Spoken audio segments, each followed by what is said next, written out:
dentro del ojo tenemos ciertos órganos, ciertos elementos que nos van a ayudar a poder definir quién es el ser humano desde el ámbito de la medicina.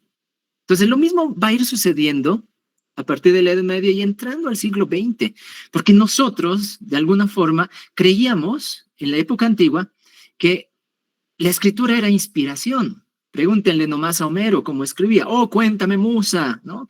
La furia de Peli de Aquileo, ¿no? Y así empieza la Odisea. O cuéntame, musa, no, la Ilíada, ¿no? O cuéntame, musa, la historia de Odiseo que se ha perdido durante 20 años, ¿no?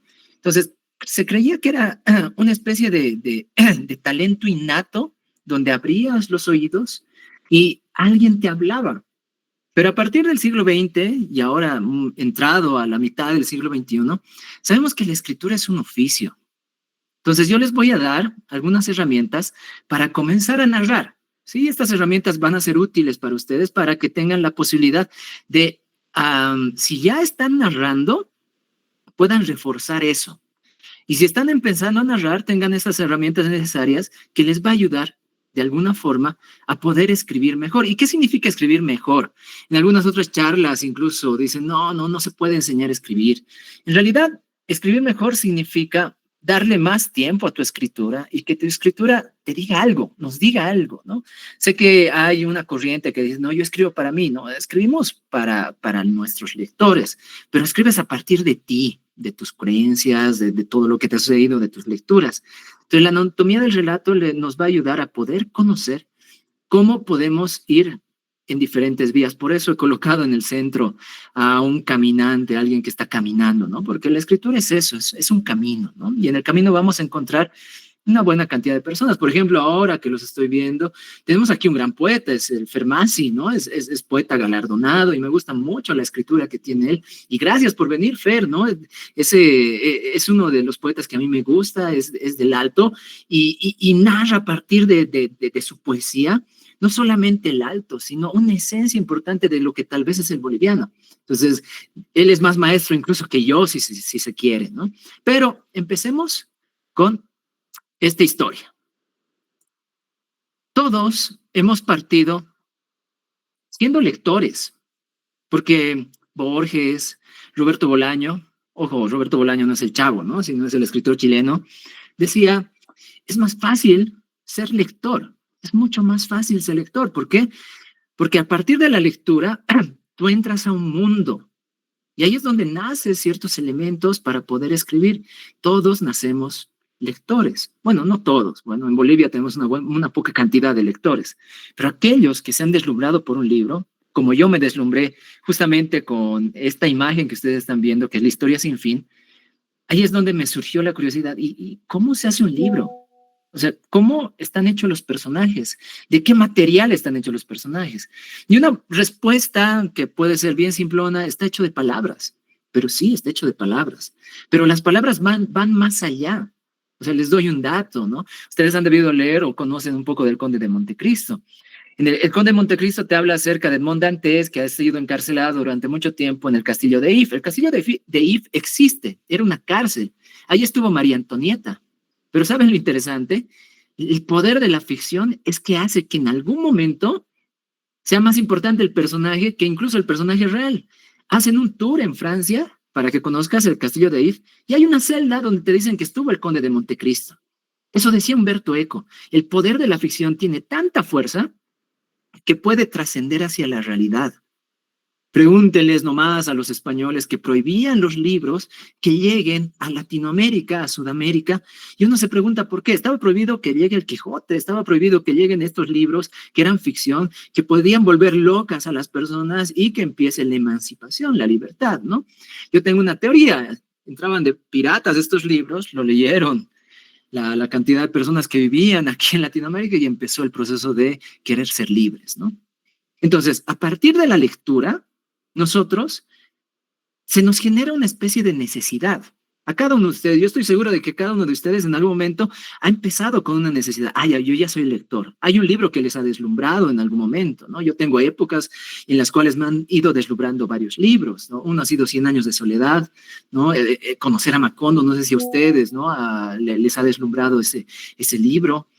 Me deslumbró también en algún momento los tres mosqueteros, porque en realidad es una mentira que sean los tres mosqueteros, son cuatro mosqueteros, pero no te lo dicen el título, pero ahí te genera una especie de querer a conocer quién es este cuarto mosquetero y es D'Artagnan, ¿no? O por ejemplo, cuando leía Hamlet o Macbeth, estas historias tan duras y tan fuertes, yo decía, yo estoy conociendo algo mucho más allá de lo que es mi realidad tan pedestre.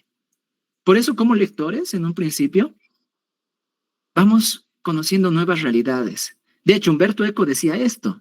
Humberto Eco decía, yo he vivido mis 72 añitos, han sido años buenos, sí, pero leyendo libros he vivido más de 400 años. He sido el capitán Nemo, ¿no? Que ha ido 20,000 leguas en viaje submarino. He sido en algún momento un astronauta que ha podido estar y ha conocido la luna, ¿no? He sido tal vez en algún momento una de las personas que estaban buscando la solución de lo que ha sucedido en los crímenes de la calle Morgue, ¿no? Entonces, la lectura es importante, pero cuando tienes que ser escritor, vas descubriendo algo más, que hay tipos de lectores, y ustedes se habrán dado cuenta, ¿no? Hay lectores que son turistas, como los turistas, que muchas veces somos nosotros, compramos un paquete, alguna vez yo he comprado un paquete de full day, ¿no? Me voy a un lugar, me llevan de un lugar a otro, ¿no? A través de una movilidad, ya sea un minibús, y no he conocido totalmente todo. Pero también hay otro tipo de lector, el lector que decide, como un viajante, buscar y ahondar en las palabras, de qué está hecha esta historia, y ese tipo de lectores más o menos deberíamos ser si es que queremos empezar a escribir. Yo les llamo los lectores viajeros, ¿no? Pero esto ya lo dijo Ricardo Piglia, este escritor argentino, que estos dos tipos de lectores van a existir en nuestra realidad y existen en nuestra realidad. Entonces, ahí es donde entramos a qué leer, qué tendríamos que leer. O sea, ¿cuál sería nuestro camino de lectura? Una sería el canon. El canon en realidad acá en Bolivia a veces no nos aleja de la lectura. Pregúntense cada uno de ustedes, en colegio les han dado un canon y los profesores de colegio muchas veces no han leído los libros que les dan o les han dado libros de autoayuda, ¿no? O sea, viva Paulo Coelho, ¿no? Viva ¿quién se llamó mi queso, ¿no? O el monje que vendió su Ferrari, ¿no? Y tal vez es un punto de partida, ¿sí? Porque todos hemos ido aprendiendo a través de esos libros de autoayuda. Pero es más o menos como en la cocina. O sea, tú puedes disfrutar de un rico, qué sé yo, sopita de fideo, ¿no? Pero en algún momento tienes una trucha, ¿no? Y te llega una trucha, ¿no? Estas truchas de Copacabana. ¿Y cuáles son las truchas de Copacabana? Es cuando descubres que más allá de la autoayuda, habían habido libros de ficción que son mundos completos, ¿no? Yo les pongo un ejemplo. Yo cuando conocí a Borges, al principio no lo entendí, yo dije, ¿quién es este tipo, no? Yo seguiré con Paulo Coelho y luego, ¿no? Voy descubriendo a Borges y descubro un cuento que se llama El Alep, o descubro un cuento que se llama El Jardín el Jardín de que se bifurcan, ¿no? Encuentro eso y digo, mi vida ha cambiado. Entonces, cada uno debería ser consciente de que tenemos un canon que se nos va desarrollando en nuestra vida. Y tú vas eligiendo libros y esos libros te van a moldear para poder escribir. Entonces, tal vez una especie de inicio sería que ustedes vean cuál es su canon para poder escribir. Yo he ido descubriendo mi canon. De hecho, la academia tiene su propio canon. En la carrera de literatura nos hacen leer a Harold Bloom, que dice el canon occidental. Ese es el título. Y en el canon occidental nos dicen el centro del canon occidental, pero que en realidad, como Harold Bloom es de lengua inglesa, o sea, él habla inglés, dice Shakespeare. El canon occidental en español es Cervantes. A partir de él tenemos todo, ¿no? Y a partir de Shakespeare tenemos todo. De hecho, Sigmund Freud tenía tantos celos de Shakespeare porque sabía que los personajes de Shakespeare estaban todas las personalidades que pueden existir. Y él, a partir de la lectura de Shakespeare, generó sus propias ideas, ¿no? Que es psicoanálisis, etcétera, etcétera. Entonces nosotros vamos generando primero un canon. Ahora, ¿cuál sería nuestro canon o cuál nosotros podríamos ver como un canon importante para poder tener herramientas de escritura? Lo que yo he aprendido en este tiempo es que dentro del canon boliviano, como también somos occidentales, pero también somos 36 naciones que están unidas, vamos a ir viendo primeros elementos, los mitos y los mitos griegos. Los mitos griegos son interesantes en este sentido, nos van a dar arquetipos. En un rato más voy a entrar y les voy a explicar qué es un arquetipo. Y Piglia, el escritor argentino, nos va a decir, a partir de las historias griegas, van a haber dos tipos de historias que se van a ir bifurcando, se van a generar como una especie de árbol, ¿sí? Una de ellas es la Odisea. La Odisea es la historia de un viaje, ¿no? Un viaje de amor, dependiendo del mito que ustedes conozcan o si han leído directamente la Odisea, es una historia de amor, la historia de una promesa, la historia de un viaje, y ese viaje te ha cambiado totalmente. Y Piglia dice, la mayoría de los libros en la actualidad te hablan acerca de esos viajes, ¿no? Pregúntenle nomás a Jack Kerouac en esta novela que es On the Road, ¿no? En el camino, es un viaje. Pregúntenle nomás al creador de Mario Bros. Mario es un viaje, ¿no?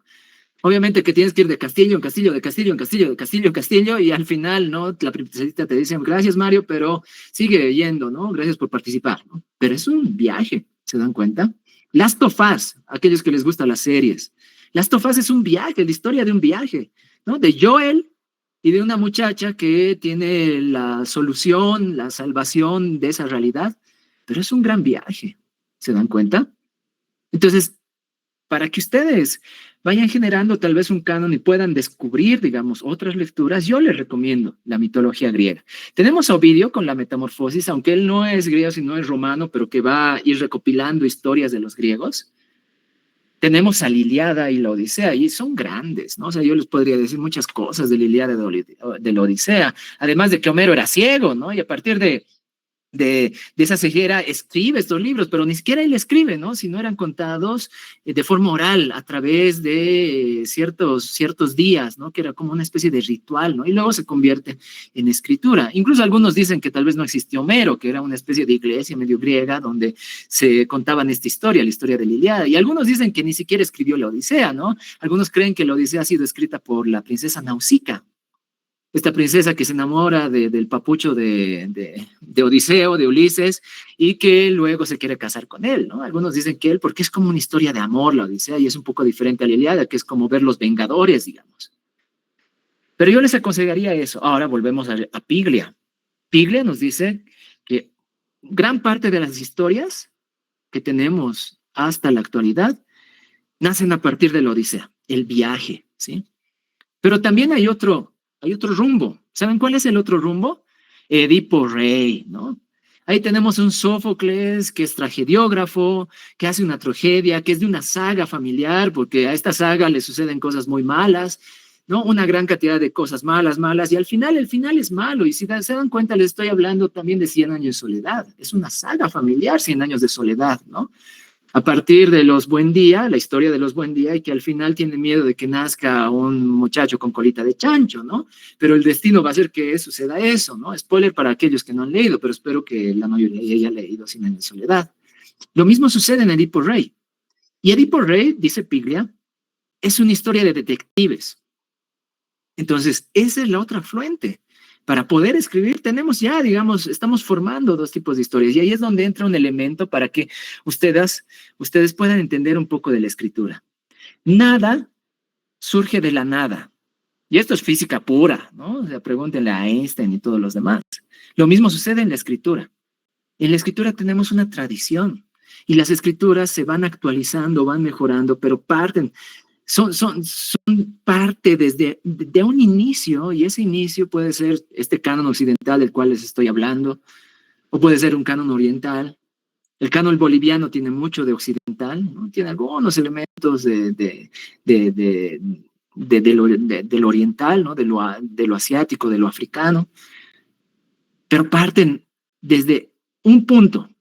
Les pongo algunos ejemplos, ¿sí? Si yo les digo cuál es una película de superhéroes que recién ha salido en estos meses, en este mes, tenemos a Superman, ¿no? El superhombre. Vamos a la Biblia, tenemos a Sansón, la historia de Sansón, ¿se dan cuenta? Hablemos de otra historia, la historia de una ballena.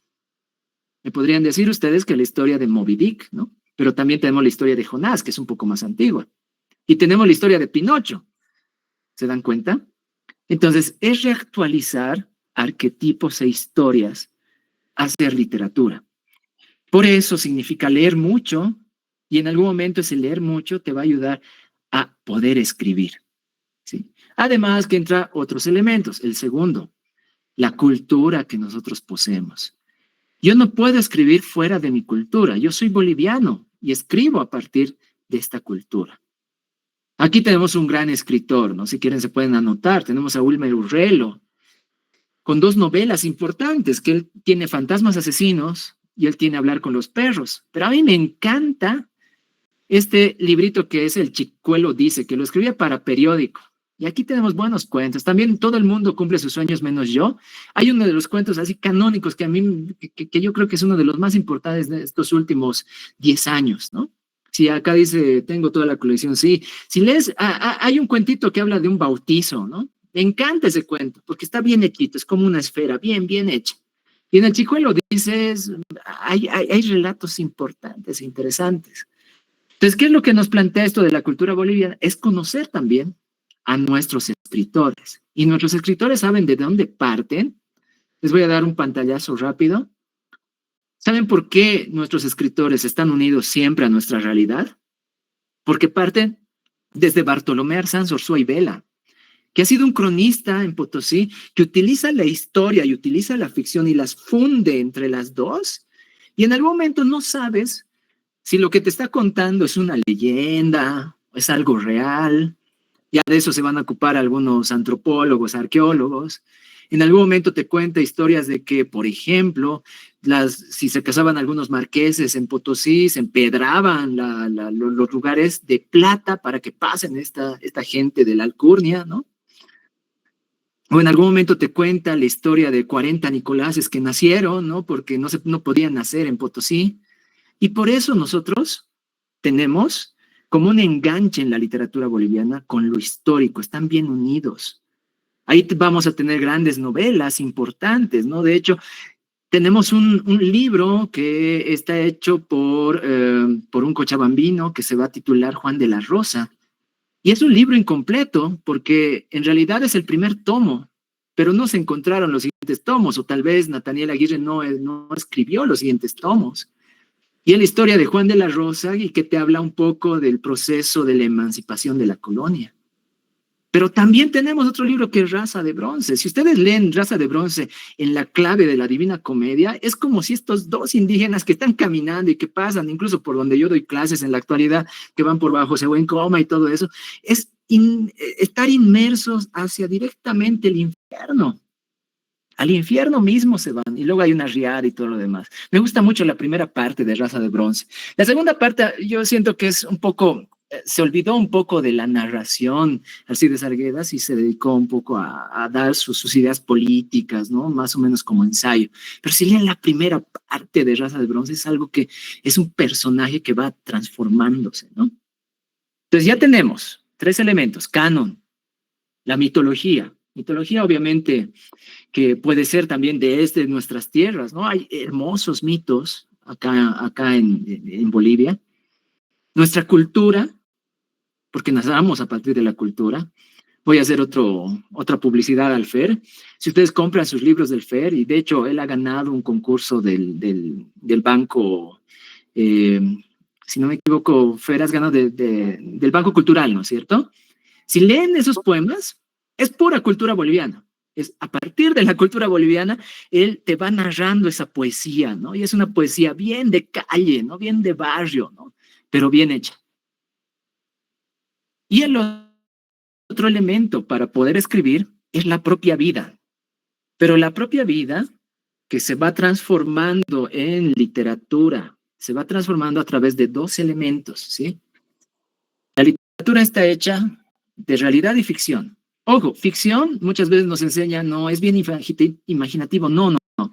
La ficción es el elemento que hace crear mundos propios. Si hablamos de cuentos, cada cuento es un mundo independiente, con sus propias reglas.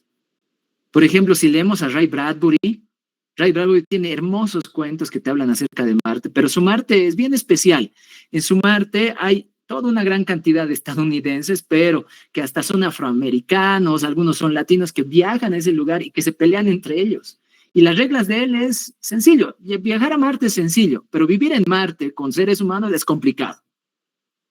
Pero también tenemos a otro que hace ficción, Ted Chiang. No sé si han visto esta película, La Llamada, de Arrival, ¿no? Que es con la que hace de Luisa Lane, del anterior Superman, que vienen unos extraterrestres y que te empiezan a hablar a través de lenguaje de señas y todo eso. Esto está basado en una novela de Ted Chiang. Si ustedes buscan, ¿no? De Arrival, y su mundo tiene que ver con extraterrestres que no quieren atacar la Tierra, sino que a partir de ello quieren buscar una simbiosis, ¿sí? Ahora, dependiendo del porcentaje de ficción, va a ser más apegado a la realidad o menos apegado a la realidad. Si yo les hablara del Señor de los Anillos, ¿cuánto de porcentaje de ficción estaríamos hablando? Más o menos de un 80%, pero hay elementos que son utilizados de la realidad, porque Tolkien escribe acerca de la Segunda Guerra Mundial, ¿no? Estaba viviendo una época difícil, la Primera y la Segunda Guerra Mundial, y el Señor de los Anillos es eso, pero ahí va utilizando personajes de una mitología que es mitología nórdica, ¿no?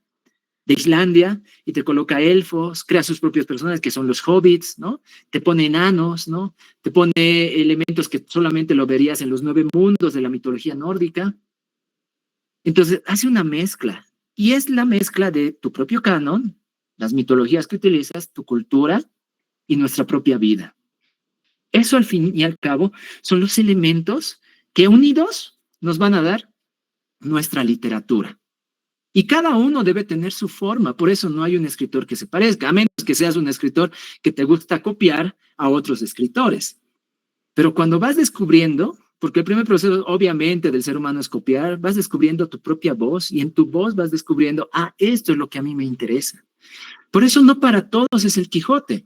A mí me ha encantado el Quijote, pero me encantó no cuando tenía mis 15, 16 años, sino a partir de los 25, porque ya tenía un bagaje de lectura que me permitió reír como nunca había reído con el Quijote y aprender cosas. Y lloré cuando el Quijote muere en la segunda parte, y es un juego tremendo. En el Quijote tenemos la historia dentro de la historia, ¿no? Tenemos a alguien que está loco, pero a veces te dice cosas cuerdas. Y esto está unido, el canon, los mitos griegos, la propia vida, con un término que utilizamos en la academia que se llama la ambigüedad. Todo buen relato, de alguna forma, es ambiguo. No sabemos, primero, si ha ocurrido o no ha ocurrido. Nos queda esa duda. Y en los cuentos, no sé si han leído ustedes Casa Tomada, la lees una y otra vez, es la historia de una pareja de hermanos que no sabes quién toma la casa y hasta ahora se devanan los sesos y un buen cuento tiene que ver con eso. Genera cierta ambigüedad. Piglia decía algo respecto a los relatos. Los relatos es mentira, pero es una mentira bien contada. Y es tan bien contada que te muestra destellos de verdad. Desde ahí también viene otro elemento. La literatura no es una copia de la realidad. Si utiliza la realidad, hace un cóctel molotov de la realidad y te genera un mundo diferente. Lean, por ejemplo, tenemos a un buen escritor boliviano que se llama Maximiliano Barrientos. Tiene una historia bien apocalíptica, ¿no? En la historia del cuerpo, si no me equivoco, es de tapa naranja, ¿no? Ustedes pueden leerlo y van a descubrir un futuro donde los fascistas han capturado Bolivia y el oriente y el occidente se han dividido, ¿no? Y él da algo bien profético, ¿no? Que ahora sí se está cumpliendo, ¿no? Y a partir de lo que ha escrito, o sea, te muestra un poco de la realidad, pero esa no es su intención. La intención, al fin y al cabo, es crear un personaje y a partir de ese personaje tener una vivencia, ¿sí? Y eso para mí es la literatura. Ahora bien, hay ciertas escuelas que te dicen, porque también tuve una charla, he tomado una charla donde había un escritor colombiano, si no me equivoco, el Ariel lo pudo contratar y dijo, no, no se puede enseñar a escribir, ¿no? Y sí es cierto, no se puede enseñar a escribir. Lo que sí podemos hacer es dar nociones, dar nociones. Y ahí es donde nacen talleres de escritura. Los estadounidenses son los primeros que van a sacar talleres de escritura. Y estos talleres de escritura, lo que te plantea es esto, la literatura es un arte y un arte se aprende. Como se aprendía en la época del Renacimiento, como Leonardo da Vinci tenía sus aprendices, como antes él era aprendiz, se puede aprender un arte. Y eso dicen los estadounidenses y posteriormente los europeos. En la actualidad en España tenemos varios talleres. Entonces hay cursos de escritura que no te van a decir leyes, porque si hablamos del arte, no está hecha de leyes, sino tienes nociones. Y estas nociones nos ayudan a poder entender de qué está hecho un relato, cómo está hecho un relato. Y yo les he dado algunas nociones, ¿no? Hay que ser muy buen lector. Ya con los cuentos, llegando más o menos a las 7:30, vamos a ir analizando los cuentos que yo les he dado y van a ver cómo es un tipo de lectura. Pero es lo que nos plantean los talleres. Y hay otra corriente en la actualidad también, ¿no? Hay personas que dicen, no, o has nacido para escribir o no has nacido, ¿no? Es más o menos lo que les estoy mostrando esa imagen, Mozart, ¿no? Mozart tenía el talento, o sea, ¿para qué? ¿No? En 10 minutos te podía componer algo, o sea, mejor que cualquier reggaetonero de la actualidad, digamos, ¿no? Y no había autotune en esa época, ¿no? Y además él no cantaba y hacía unas buenas sinfonías. Yo me voy por lo segundo, por los talleres, porque yo también en mi vida he necesitado de personas y es bueno tener una comunidad que te apoye, que te sustente. Estos clubes de lectura, estos talleres te ayudan a conocer nociones, a aprender a la escritura. Porque yo cuando entré a la carrera de literatura, lo primero que me dijeron, no, ¿a qué no vas a aprender a escribir? Obviamente porque su pensum no está hecho para ser escritor, sino para analista de lectores, analista de lecturas. Hay talleres en Estados Unidos que sí te sacan, incluso con maestría, a tener mejor aprendizaje con la escritura, ¿no? A tener mejores nociones. Entonces yo me voy más por ese lado.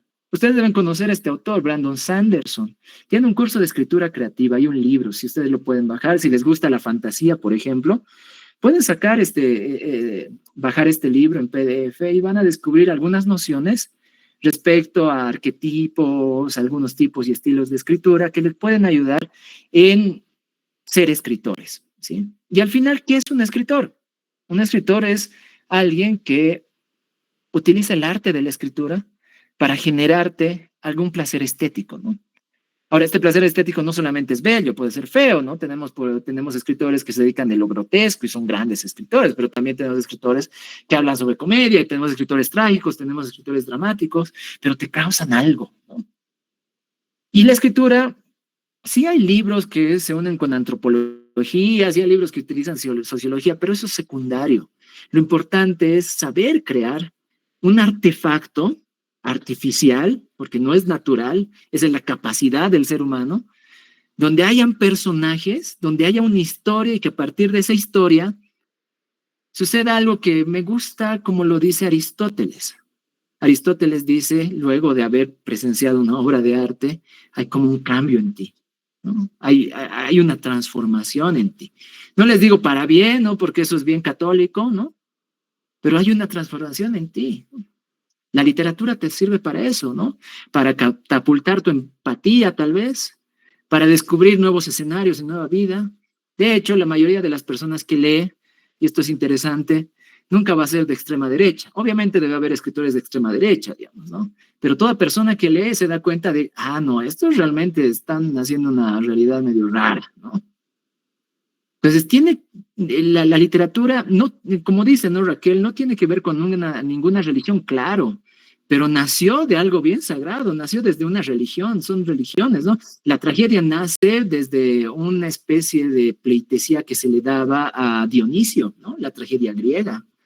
Dionisio era un dios y se le hacía una especie de fiestita y ahí nace la tragedia griega. La mayoría de los cuentos en algún momento de la historia eran sagrados y luego se fueron transformando y se convirtieron, ya se quitó eso sagrado y tenemos la historia que nos queda, ¿no? De hecho, las historias que tenemos de Cenicienta son mucho más antiguas. Hay historias, por ejemplo, en Egipto, ¿no? En vez de un zapatito es una barca, o historias en China, ¿no? Porque tenían cierta fijación los chinos con los piecitos pequeños, ¿no? Y de ahí van naciendo y se van transformando, ¿no? Otra vez les digo, la literatura se transforma en el tiempo. Ahora bien, como yo me voy hacia el tema de talleres, en los talleres, ¿qué es lo que se plantea? Lo primero que se plantea es qué tipo de escritor tú eres. Puede ser un escritor de intuición, el escritor espontáneo, que cuando tienes ganas escribes.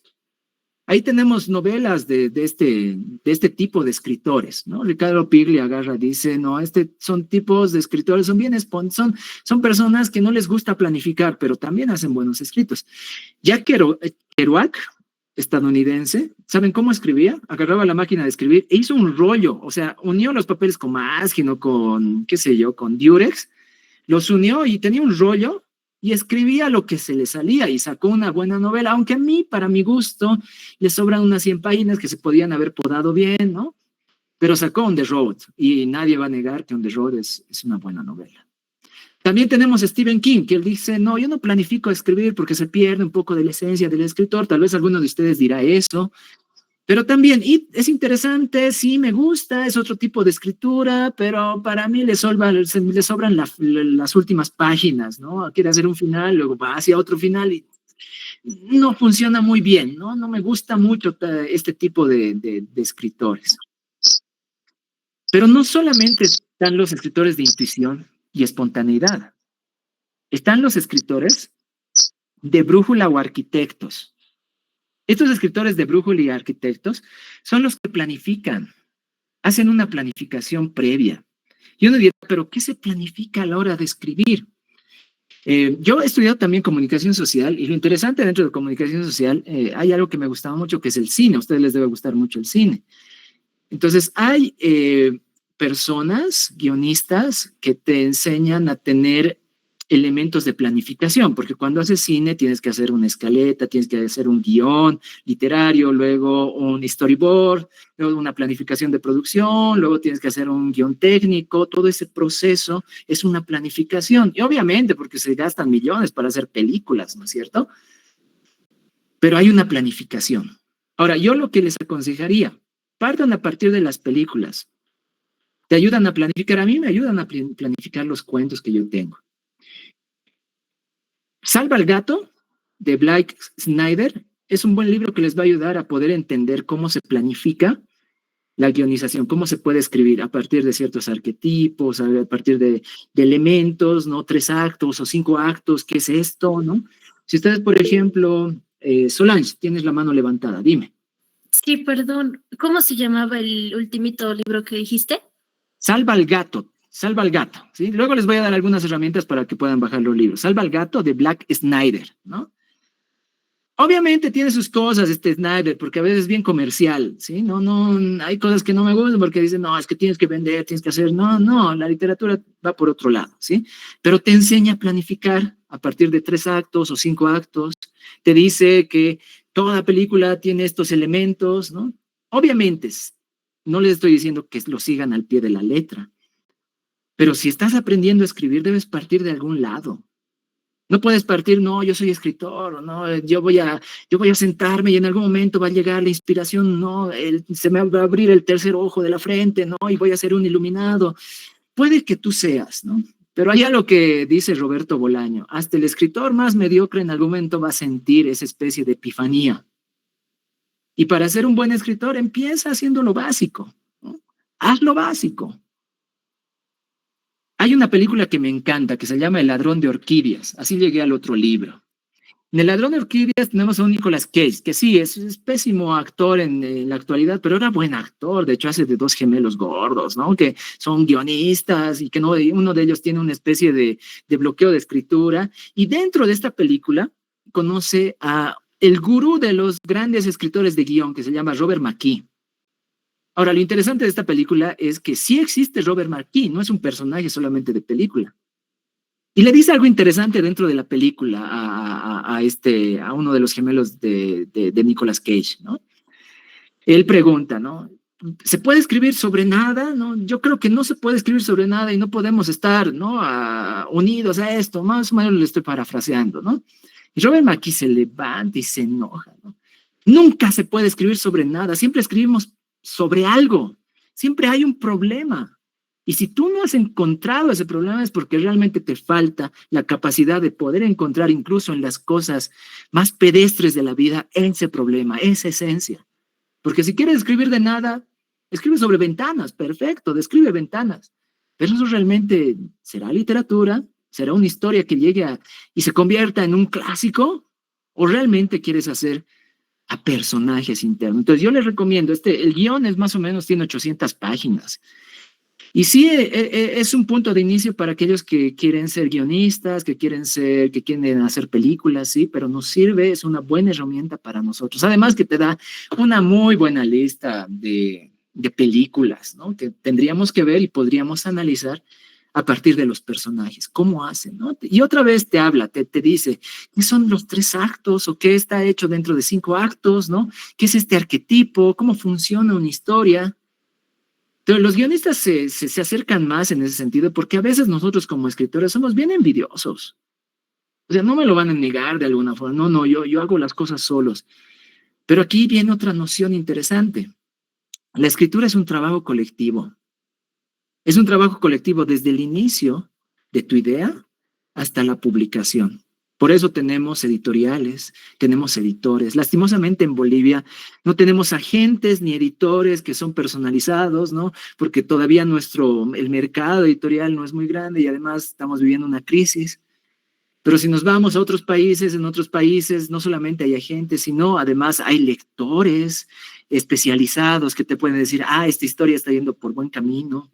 Yo, por ejemplo, tengo mis lectores, ¿no? Tengo mis amigos o mi esposa que agarra en algún momento, yo le doy el libro o el cuento y me dicen, no, esto no me ha gustado. Y son especializados en este sentido. Ellos no se dedican a la literatura y si les llega mi personaje significa que he logrado algo, ¿no? Obviamente yo sigo en el camino, ¿no? Un premio, digamos, es para ayudarte a entender de qué estás yendo, tal vez por buen camino, pero es no más para eso. Pero si realmente quieres crear un personaje inolvidable, y estamos hablando de personajes inolvidables con mayúsculas, ¿no? Les pongo algunos ejemplos. Tenemos al Quijote, que aunque no hayas leído el Quijote, conoces el nombre del Quijote. Y eso dice Piglia, ¿no? Un clásico es aquel libro que no ha sido leído, pero que conoce al personaje. Tenemos a D'Artagnan, ¿no? Tenemos a Jean Valjean, tenemos a Edipo, ¿no? Son personajes que han quedado en la historia de la humanidad porque tienen cierta esencia. Entonces, estos escritores de brújula y arquitectos les encanta planificar. Ahora, yo no les voy a decir, no, si no, yo soy de brújula, arquitecto, no. Yo creo que tengo de los dos, porque no, en el mundo no hay solo 2 vías, ¿no? Ya para las elecciones sí, ¿no? Votas por uno por otro y ya te mueres, listo. No, no, la vida tiene matices, ¿sí? Tiene cierta cantidad de tonalidades.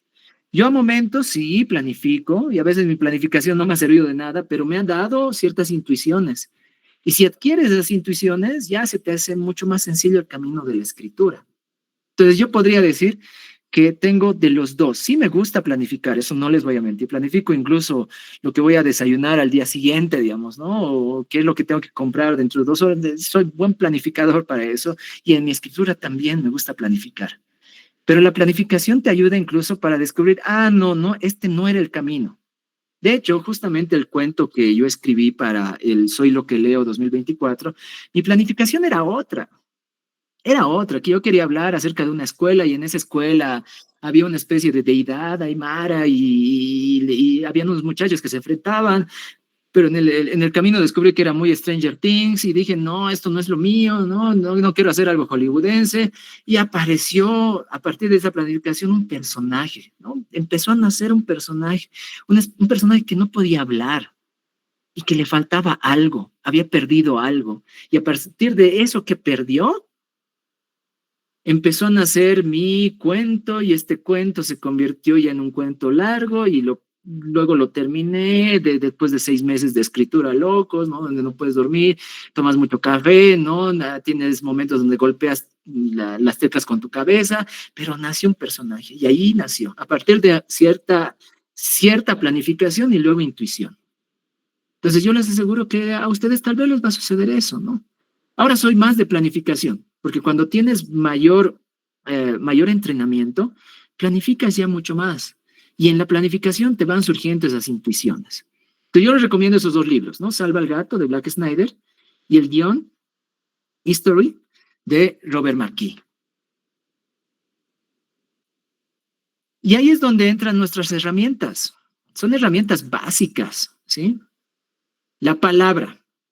No hay escritor que no conozca su lenguaje, que no conozca el lenguaje. Porque ustedes tal vez empiezan a escribir, pero no dominan muy bien el lenguaje. Es más o menos como una persona que va a empezar a hablar, ¿no? Un niñito que empieza a hablar. Muchas veces sucede eso. Pero los grandes escritores, y estamos hablando de escritores con mayúsculas, dominaban ciertas reglas del lenguaje para luego romperlas. Pregúntenle nomás a Cortázar, que tiene capítulos enteros con palabras inventadas, pero ya dominaba la oración corta, la oración larga, el uso de interjecciones, el uso de adverbios. ¿Por qué un adverbio no debe ser tan importante dentro de tu escritura? ¿Por qué el adverbio mente no debería ser utilizado? Entonces la palabra es muy importante. En algún momento yo me planteé también eso. Y el español es muy rico en las palabras, ¿no? Tenemos varias formas de nombrar el pasado, ¿no? El pluscuamperfecto, tanto nos han molestado en colegio con eso. Cuando tú lo empiezas a dominar, puedes hablar acerca de situaciones mucho más pasadas, ¿no? O puedes hablar respecto de un pretérito perfecto o imperfecto. En el camino tienes que ir aprendiendo a dominar la palabra. García Márquez, cuando era niño, su abuelo le leía el diccionario y vemos a un premio Nobel, ¿no? Lean a Gabriel García Márquez. Él sabía correctamente qué palabra, qué adjetivo colocar y qué adjetivo no colocar, qué adverbio colocar o qué adverbio no colocar. De hecho, si ustedes leen los libros de Gabriel García Márquez, él tiene sus propias reglas. Y alguna de sus reglas es, por ejemplo, van a encontrar pocos adverbios que terminen en mente, ¿no? Tristemente, dulcemente, porque esos adverbios son flojitos, ¿no? Se les llama adverbios flojos. Y hay verbos que no te generan nada en la cabeza.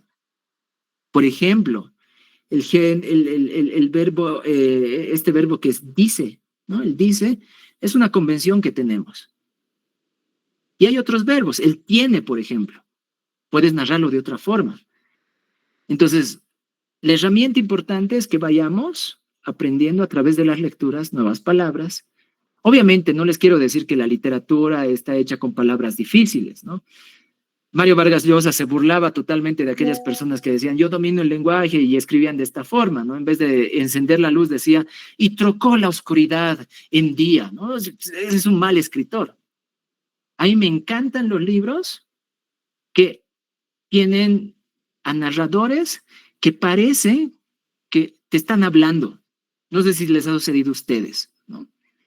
Aparecen narradores que utilizan lo oral, ¿no? Uno de ellos les recomiendo a Junot Díaz. Lean Junot Díaz, es como escuchar a Bad Bunny, pero un buen Bad Bunny, ¿sí? Un reggaetonero, tiene la maravillosa vida de Oscar Wilde, ¿no? Me encanta esa novela. O Así es como la pierdes, libro de cuentos, ¿no? Ustedes pueden anotarse Junot Díaz. Luego de la palabra tienes que hacer una elección. Y esta elección tiene que ser de vida o muerte.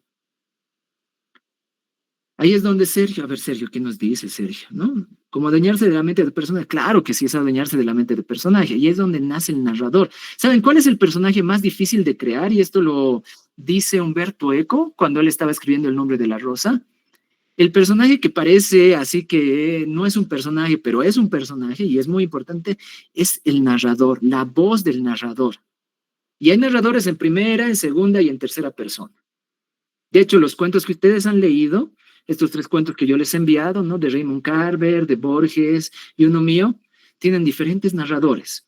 En un ratito más vamos a entrar a ellos, ¿sí? Por ejemplo, hay una narradora que me encanta, que narra en segunda persona, que es muy difícil narrar en segunda persona, que se llama Lorrie Moore. Lean los cuentos completos de Lorrie Moore. Hay libros que te hablan acerca de autoayuda, ¿no? Dice autoayuda, pero es un cuento, es una historia que te está narrando, pero en formato autoayuda. Y te lo habla en segunda persona, como si alguien te estuviera, como si tuvieses un coach. Y es divertidísimo, ¿no? O sea, yo les puedo decir que los cuentos completos de Lorrie Moore, o sea, es un tomo nomás larguito, es una muy buena cuentista. Digamos que ya has elegido, ¿no? Es debido a muerte elegir a tu narrador. Tienes que saber el narrador, en qué tiempo te está narrando, desde qué época te está narrando, porque no es lo mismo que te narre mientras están sucediendo las cosas, o ya han sucedido las cosas, por ejemplo, conversación en la catedral, tenemos a un narrador que ya sabe lo que le ha sucedido al personaje principal. Y a partir de ese libro, de ese narrador, te va narrando lo que ha sucedido antes de eso, ¿no? Y te entra la dictadura y sale, ¿no? Y qué buen narrador es el de la conversación en la catedral. También tenemos un narrador que no lo conoceremos nunca, ¿no? 100 años de soledad. ¿Quién te narra? ¿Quién te está narrando? Porque, ojo, nunca el narrador es el autor. Ese es así pónganle una cruz, digamos, ¿no? Deben saber que nunca el narrador es el autor. A veces se confunde. En algún momento lo confundieron a Wilmer Urrelo y hay una señora en Potosí que le lanza el libro de Fantasmas de Niño y le dice, no, usted ha hecho esto. No, no, en realidad no, él ha creado narradores, ¿no? Él crea historias. O volvemos al Quijote. En el Quijote, ¿saben quién te está narrando? Primero, un tipo que se hace llamar Cervantes, que no es el mismo Cervantes que está escribiendo. Ojo, ese es un primer narrador. Que dice que encontró un libro que ha sido escrito por un musulmán que se llama Cid Jame Benengeli. En español el señor Berenjena, algo así es, ¿no? Y este Cid Jame Benengeli es el narrador del Quijote y que cuenta la primera parte.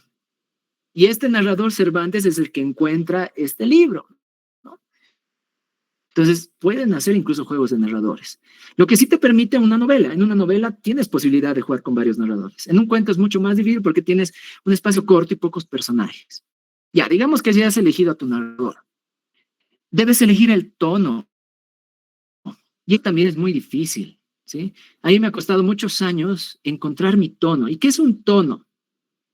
Puedes escribir de una forma trágica, tragedia griega, desde lo más elevado. Lean a Sófocles. El narrador de Sófocles o los personajes de Sófocles son personajes que son, digamos, la idealización de las personas. Pero no es lo mismo que Eurípides y no es lo mismo que Esquilo. Para Eurípides eran casi dioses sus personajes, hablaban así como los dioses.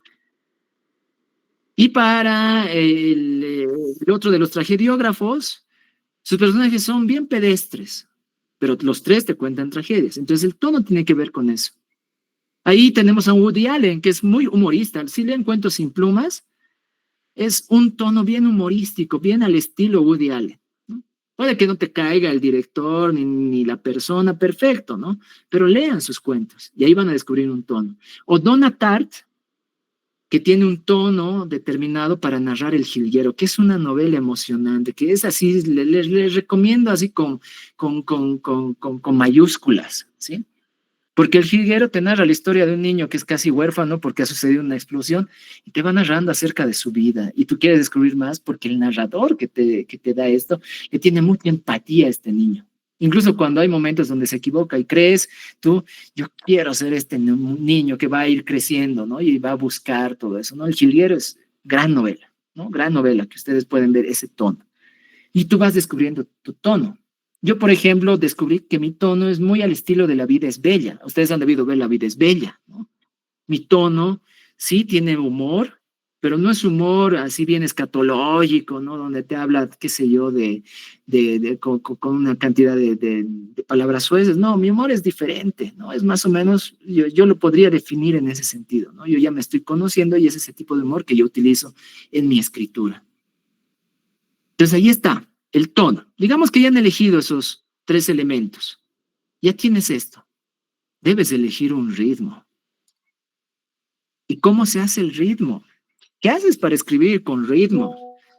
Algunos de ustedes tal vez tienen pie izquierdos, ¿no?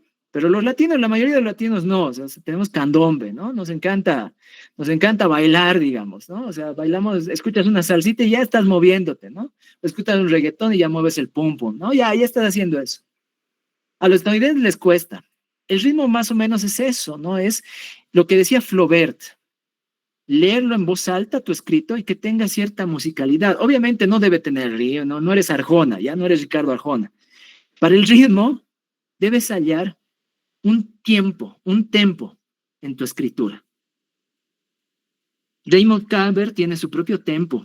Si ustedes han leído el cuento que les he enviado, que es Mecánica Popular, tiene su tempo.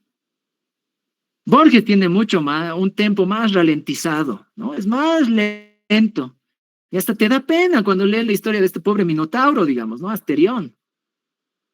Y mi ritmo, porque soy un escritor medio ansioso, ¿no? Como yo les hablo, también escribo, es más de ansiedad. Si ustedes han leído lo de la composición de la Guerra del Pacífico, tiene eso, ¿no? Tiene otro ritmo. Son 3 ritmos, por eso les hice leer esos tres cuentos. Son ritmos diferentes. Dime, Solángel. Es decir, que el tono es el ambiente, sentimiento, ya sea melancólico o alegre, que pueda tener tu escritura.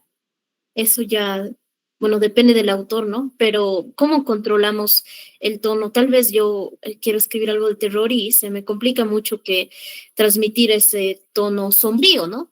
Que tiene que tener un tono sombrío si es que quiero escribir algo de terror, el tipo ficción, ¿no? Monstruos, fantasmas, pero se me complica bastante, o sea, que realmente sentir que estoy transmitiendo eso. O sea, yo lo leo a veces, algo de lo que tengo, y no puedo sentir que realmente esté transmitiendo un tono así. Ya. La palabra tiene no me gusta mucho, ¿no? Porque la literatura tiene cierta libertad, digamos, ¿no? Pero sí, tienes que elegir el tono, es qué quieres hacer sentir a tu lector y qué quieres sentir tú. Hay algo interesante, si tú no te ríes con lo que tú estás escribiendo, obviamente no se va a reír el lector, ¿no? Y si tú no sufres o no te causa miedo con lo que estás escribiendo, obviamente al lector no le va a suceder eso, ¿no? Y es más o menos eso el tono. No tiene que ser porque, por ejemplo, hay cuentos, si ustedes han leído a Mariana Enríquez, hay cuentos que son bien, tienen cierto humor, pero son cuentos de terror, ¿no? Mariana Enríquez tiene eso. Y es interesante leer a Mariana Enríquez en ese ámbito del terror.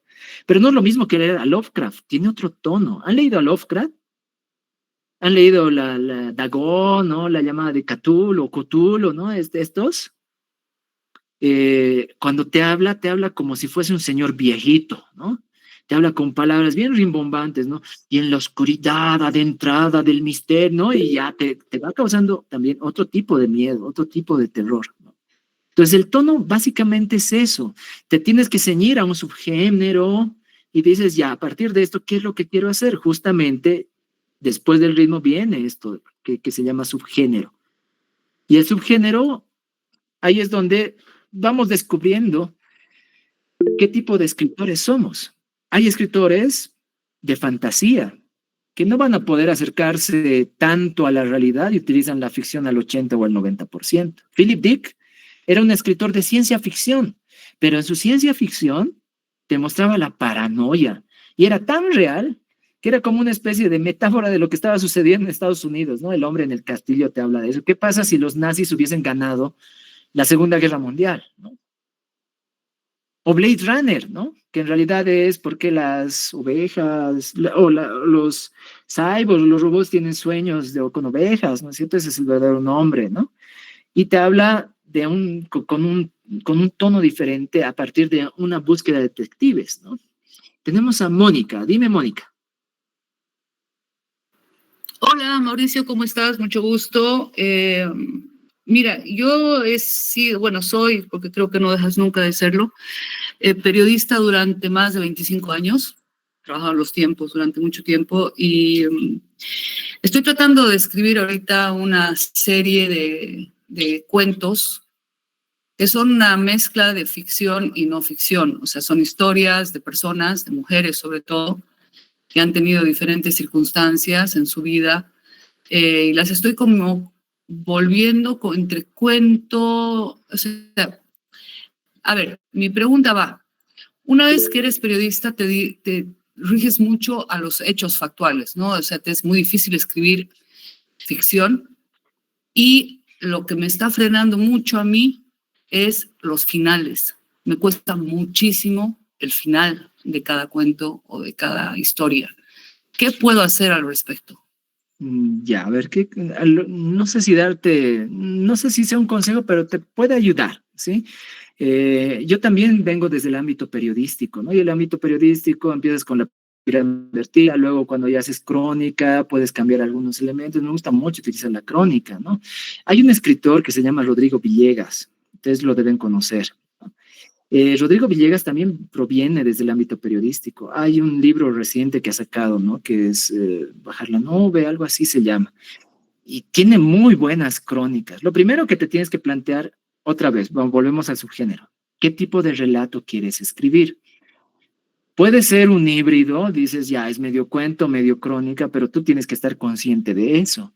Te pongo el ejemplo de Borges. Borges escribía como ensayos sus cuentos. Agarraba y decía, les voy a hacer creer a todas estas personas que estos personajes han existido y lo escribe en formato ensayo. Y te lo crees. Y a veces crees acerca de personajes que no han existido y dices, no, o de planetas que no existen en otros libros, ¿no? Como Cuatro, Udvar, ¿no? Ahí no han existido. Yo lo primero que tal vez te podría decir es, ¿qué tipo de subgénero a cuál te quieres? Si es un cuento, el cuento tiene sus, no reglas, pero tiene su forma de realizar. Tiene que ser bien redondito, como una especie de esfera. Te tiene que causar algo como un movimiento, eso lo dice Cortázar, ¿no? Pero si vas a hacer una crónica, tiene un final más abierto, ¿no? En una crónica tiene un final diferente a un cuento, ¿no? Y no es lo mismo un cuento que una novela, porque en un cuento el personaje no es tan importante, sino lo importante es la acción que ocurre. Y hay algo también para los escritores que planifican. Siempre empieza por el final si vas a hacer un cuento. Debes saber qué es lo que va a ocurrir en el final, para que tú llegues a ese final. Eso podrías hacer, ¿no? A partir ya estás perfilando, tienes tu personaje, pregúntate, ¿qué quieres hacer? O tal vez te da para una novela, y una novela tienes que hacer un crecimiento de personaje tremendo y para que la persona que está leyendo se acomode y diga, yo soy el personaje, y hay varios personajes que van a ir interlazándose. Entonces, la idea de lo que les estoy planteando es, vean primero el género y luego el subgénero que quieren ustedes habitar. Por ejemplo, otra vez volvemos a los cuentos de Raymond Carver, de Mecánica Popular. Es un cuento, no hay por dónde perderse. ¿Han leído el cuento de Raymond Carver? Levanten la manito los que han leído. Ahorita te voy a dar la palabra a Analu. Pongan así el like los que han leído. Y si no lo han leído, abran ahorita el PDF de Raymond Carver. Y como es 7:40, hagamos esto. Les voy a compartir el cuento.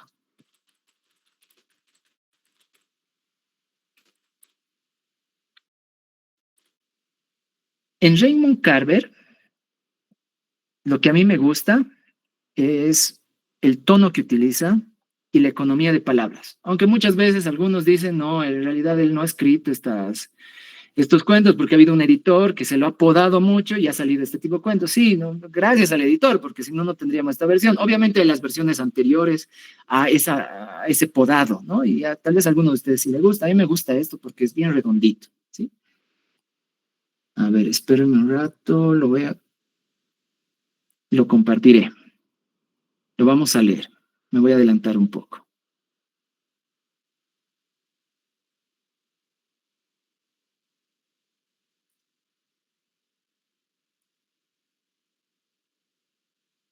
Y les voy a enseñar a leer como tal vez deberíamos leer como escritores, ¿no? Dice, aquel día temprano, el tiempo cambió y la nieve se deshizo y se volvió agua sucia. Mírenlo cómo empieza. Te plantea un día, no te dice la especificidad del día, aquel día. El tiempo cambió y la nieve se deshizo y se volvió agua sucia. Delgados regueros de nieve derretida caían de la pequeña ventana. Una ventana abierta a la altura del hombro, que daba al traspatio. Por la calle pasaban coches salpicando, estaba oscureciendo, pero también oscurecía dentro de la casa. Miren el ambiente que nos está creando. Primero nos dice, es temprano. Y al decirnos es temprano, significa que debería haber mayor claridad. Pero Raymond Carver, en su capacidad de gran escritor, dice, estaba oscureciendo. Y luego te va a colocar, esta oración es tremenda, ¿sí? Pero también oscurecía dentro de la casa, que te está colocando como una pistola de Chekhov. ¿Qué es la pistola de Chekhov? Chekhov agarraba y decía, si vas a colocar en una escena una pistola, en la segunda o la tercera debes utilizarla. Y aquí dice, pero también oscurecía dentro de la casa, y aquí entra el gran problema, ¿no? Él estaba en el dormitorio metiendo ropas en una maleta cuando ella apareció en la puerta. Estoy contenta de que te vayas, estoy contenta de que te vayas, gritó. ¿Me oyes? Él siguió metiendo sus cosas en la maleta. Hijo de ti, ¿no? Estoy contentísima de que te vayas. Empezó a llorar. Ni siquiera te atreves a mirarme a la cara, ¿no es cierto? Entonces ella vio la fotografía del niño encima de la cama y la cogió. Él la miró. Ella se secó los ojos y se quedó mirándole fijamente y después dio la vuelta y volvió a la sala. Miren ese punto y coma, donde el punto y coma te separa oraciones y estructuralmente te está separando también a las personas. Él la miró, ella se secó los ojos y aún así están unidas, porque el problema tiene que ver con una discusión de matrimonio, ¿no?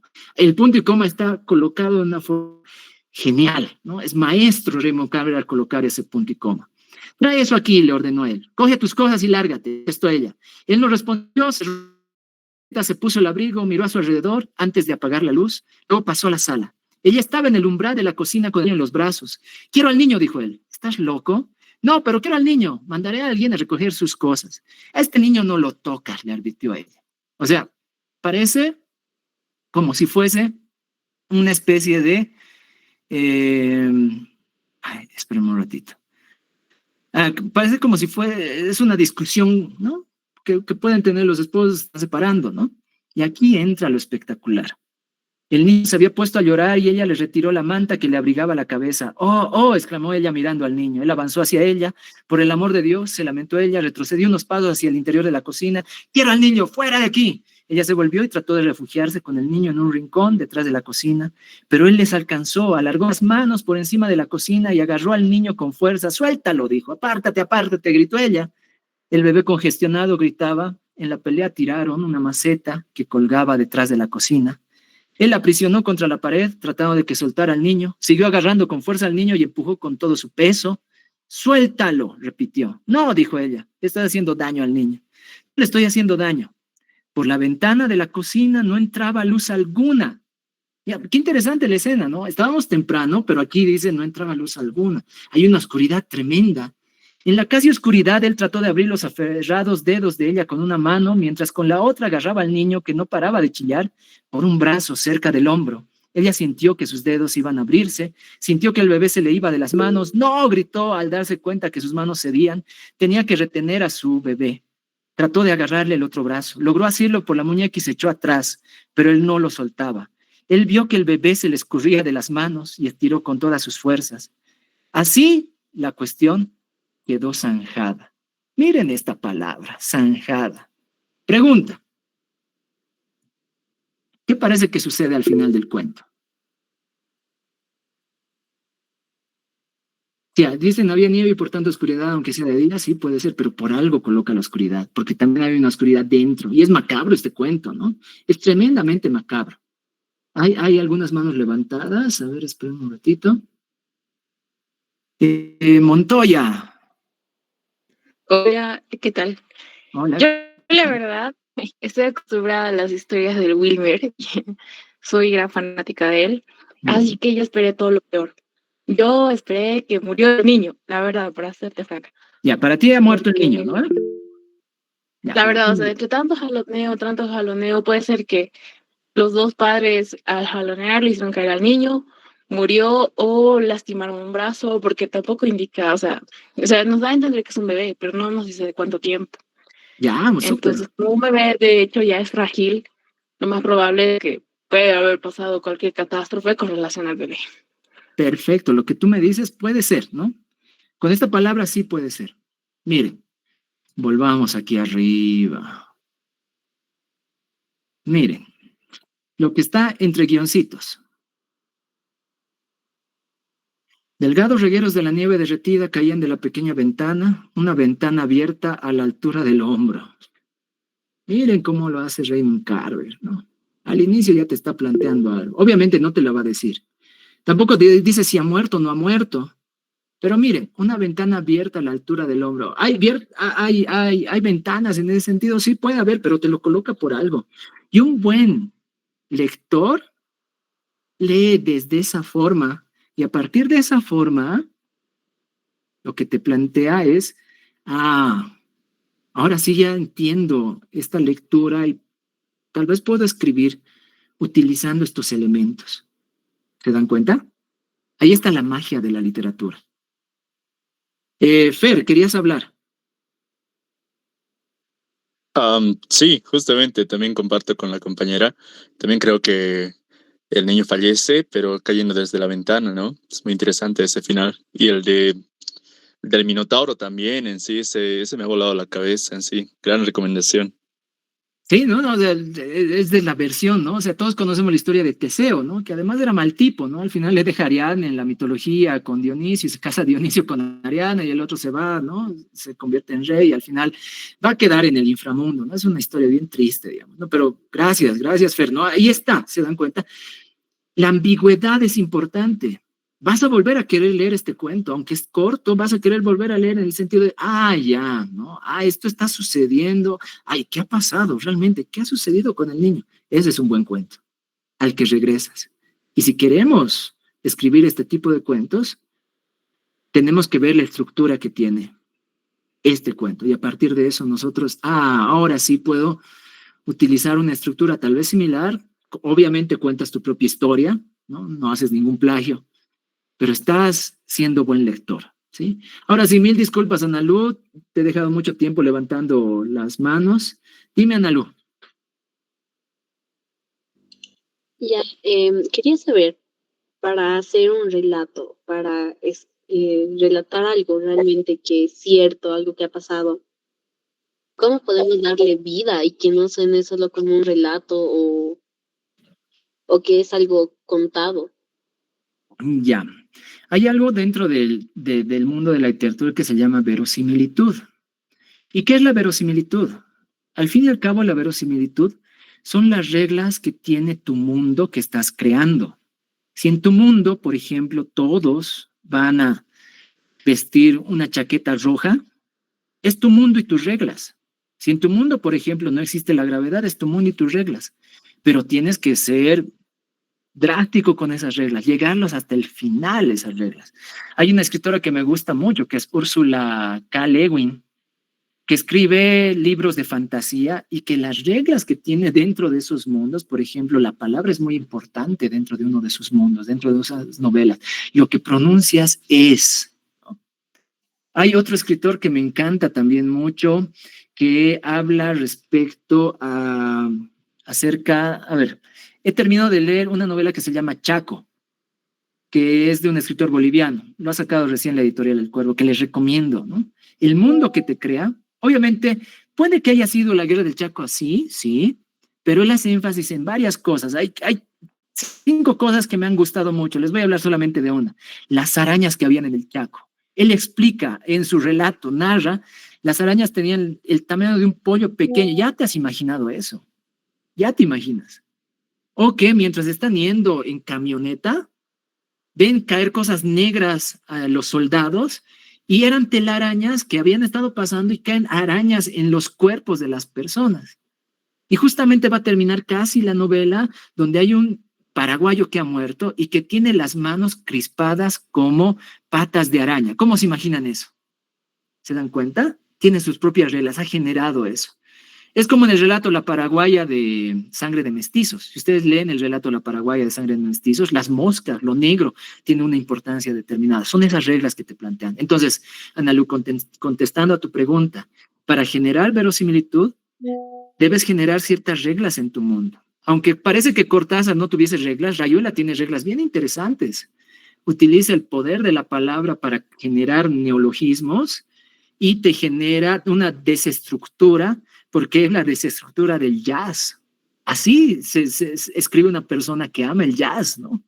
Si leen Rayuela es como escuchar a Parker, ¿no? Es como escuchar, qué sé yo, uno de los mejores, de las mejores bandas de jazz, ¿no? Entonces, es lo que yo te recomendaría. Obviamente, hay otras nociones que por el tiempo no nos va a dar el tiempo necesario. Me voy a quedar con esta última porque luego iba a entrar a personajes y todo eso. Les vuelvo a compartir. Con esto me gustaría cerrar y luego vamos a las preguntas y hablar un poco de los cuentitos, ¿no? Porque hemos hablado un poco de Raymond Carver, no un poco mucho, sí un poquito de Asterión y tal vez un poco de mi cuento para que así les dé algunas nociones. Terminaremos con esto, ¿sí? Al fin y al cabo, ya has elegido tu ritmo, su género, los otros elementos. Al fin y al cabo, la literatura, un buen escrito, es reescritura. Es reescribir una y otra vez hasta que te salga. Lean nomás las cartas que tiene Flaubert a su amada, ¿no? A su amante, y narra cómo él ha escrito, por ejemplo, Madame Bovary. Y un día escribía 5 hojas, al día siguiente esas 5 hojas las quemaba porque no le gustaba, ¿no? Es volver y volver y volver. Y al final, el placer donde yo he logrado adquirir cierto placer en la escritura es en la reescritura, porque ahí vas generando cosas, ¿no? En el cuento que yo les he pasado, que es el mío, el crónica, no crónica, composición de la Guerra del Pacífico, empieza a partir de un niño, ¿no? Pero le he querido dar la idea de que el niño también está narrando en algunos momentos. ¿Y cómo hablaría un niño en la actualidad, ¿no? Un muchacho, un adolescente, ¿no? Y ahí es donde le hago a la profesora la caballota, le hago decir, ¿no? Porque es medio reggaetonero el niño, además que le gusta el Free Fire, ¿no? Entonces utilizo esas palabras y eso es lo que genera tal vez, ¿no? Tal vez no les ha gustado el cuento, pero ahí genera un poco de verosimilitud, ¿ya? Entonces, cuanto más reescribes tu cuento, vas a encontrar esos elementos que encontró Raymond Carver, ¿no? Le voy a colocar la ventana a la altura del hombro, porque te va a dar esa sensación casi con el final, ¿no? Le estaba también descoyuntando el hombro. No sabemos si ha vivido o ha muerto.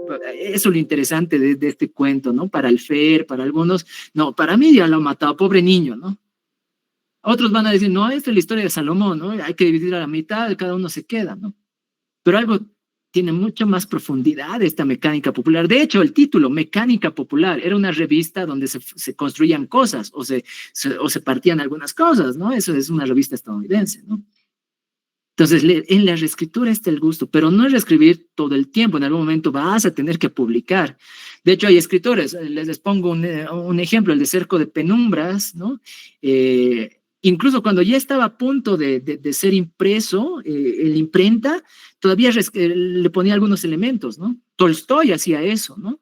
Balzac, ni qué decir, Balzac agarraba y reescribía sus novelas 2, 4, 5 veces. Hay la historia de un escritor que perdió su primera borrador de novela y tuvo que escribirla de memoria, casi de memoria, todo lo demás, ¿no? Todo el inicio. Entonces, la reescritura, como aquí lo ven a Roberto Bolaño, que para mí es uno de los grandes escritores latinoamericanos, en su forma de ser, él dice, ¿no? En la reescritura, en la forma de la reescritura, las veces que tú vayas donde el texto, vas a llegar a encontrar el ritmo, vas a encontrar el subgénero tal vez, vas a encontrar el tono, vas a encontrar algunas frases que tal vez debes podar, y en algún momento vas a hacer, si estás haciendo un cuento, un relato más redondo. Si es una crónica, un relato más abierto. Si es una novela, una construcción de personajes. Muy bien, hasta acá nos quedaremos. Mil disculpas, tenía más elementos que poder darles, pero me gustaría ahora escucharles, ¿sí? Me gustaría escucharles respecto a los cuentos que se han leído y luego preguntas que tengan. Vamos a tener una sesión de preguntas. Como hemos empezado menos 20, tenemos un poquito más de tiempo si el Ariel nos deja, entonces podríamos responder eso. Entonces, empezaremos por el tema de cuentos. Ya hemos hablado del de Raymond Carver. ¿Alguien que se anime a hablar de La Casa de Asterión? ¿Qué le ha parecido este cuento como lector? Fer, dale Fer. ¿Qué tal? ¿Cómo estás, Mauricio? Oye, mil gracias por todos esos consejos. Ahí tomando apuntes. Bueno, de este cuento de Asterión, para mí es el clásico plot twist, ¿no? Que le da el sentido a toda la obra en sí, ¿no? Porque no me esperaba en realidad que era el Minotauro hablando en primera persona en sí. Y más aún con esa alevosía de Teseo, ¿no? El Minotauro ni se defendió en sí, ¿no? Me encantó, lo volví a releer unas 2, 3 veces por lo menos, porque ya con el final recién me di cuenta de qué se trataba, ¿no? Y recién como que casaba en sí todo lo que conocía sobre la mitología griega en sí. Bueno, eso en sí, gran. Y el cuento tuyo igual está buenazo, hermano. Esas descripciones del alto me encantan, cuando es todo seco y amarillo en sí, ¿no? Chévere. Eso nada más. Muchas gracias, gracias, Fer. A ver, el cuento Asterión es muy bien lo que dice Fer, ¿no? También la escritura es darle la vuelta a las cosas, ¿no? Borges agarra y dice, no, ya es bien trillado que cuente la historia de Teseo. ¿Qué pasa si contamos la historia de Teseo en la versión del Minotauro? Y vemos, no sé si le ha sucedido a usted, a mí me ha dado pena el Minotauro, porque al final ni siquiera mataba a las personas que entraban al laberinto, sino era como un supermercado, ya los tenía que comer porque morían en el camino, ¿no?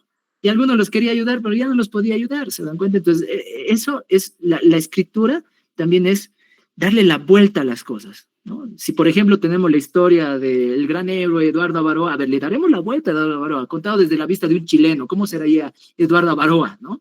O si tenemos la historia, por ejemplo, de estas elecciones, ¿no? Ha ganado, qué sé yo, el tuto, el otro, ¿no? Ahí está la política. Le daremos la vuelta, contada, no desde la visión de ellos. Lo contaremos desde el micrófono, si se quiere, ¿no? Porque hay personajes, ¿no? Hay escritos desde ese ámbito, ¿no? ¿Realmente les gustará un micrófono escuchar a estos políticos? No lo sé, ¿no? Pero ahí ves, tú vas generando. Por eso también les he dado lo de Asterión. Montoya, ¿tú qué nos dices? Mil disculpas, no sé tu nombre, dice Montoya. ¿Está bien? Ah, no, es mi apellido, no te preocupes. Hola, ¿qué tal?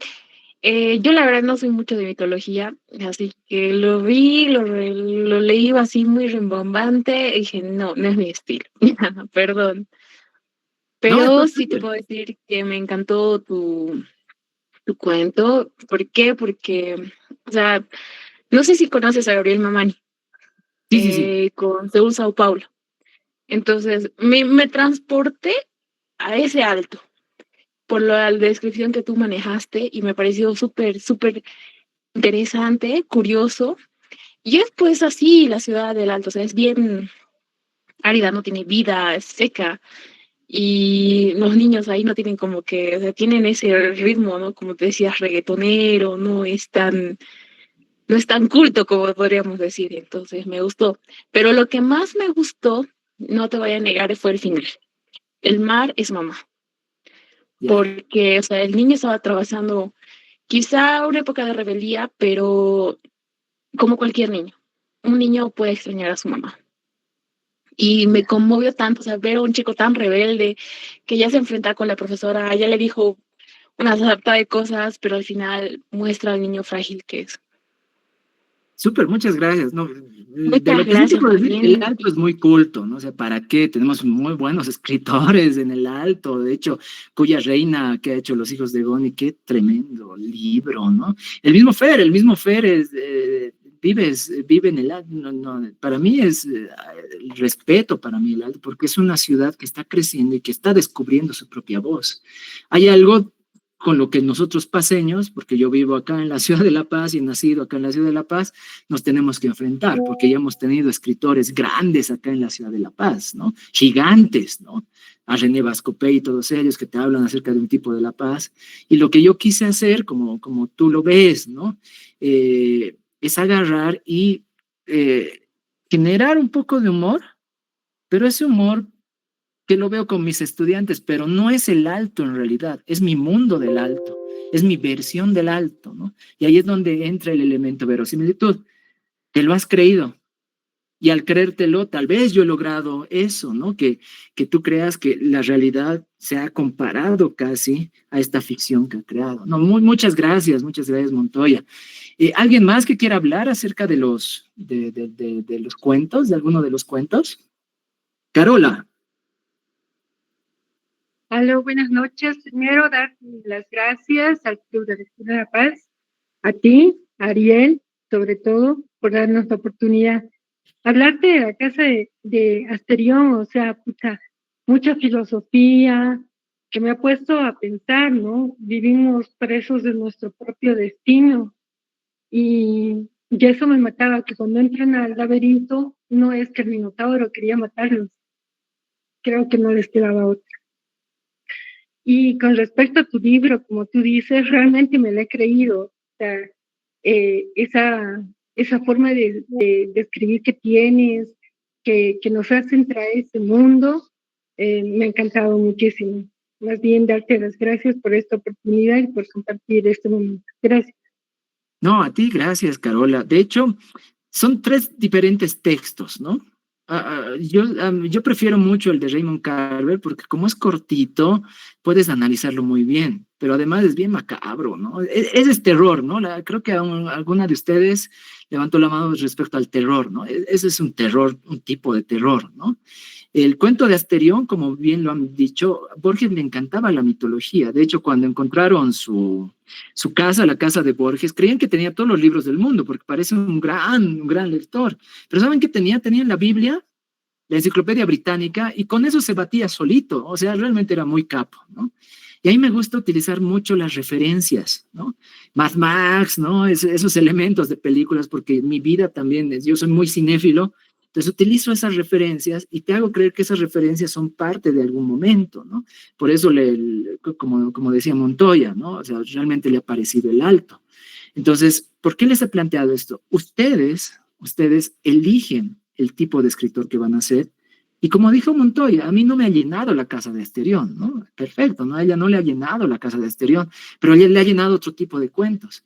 Y ahí es donde vas generando tu canon, tu forma de ver la vida y al mismo tiempo tu forma de escribir. Porque al fin y al cabo, aquellos que se atrevan en algún momento a escribir, que sé que es complicado, pero no es más complicado que ser médico cirujano, aquellos que quieran escribir tienen que tomar decisiones en su propia vida, ¿no?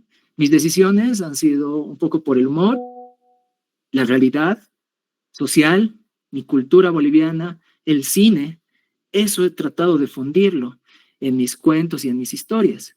La realidad de Borges es la Enciclopedia Británica, es muy sabio y muy inteligente Borges y utiliza eso. Y la realidad de Raymond Carver es lo cotidiano, ¿no? Como una pelea se puede convertir en algún momento una destrucción de familia y una destrucción solamente para ser ganador de algo, ¿no? De hecho, el Raymond Carver, este cuento es muy político, ¿no?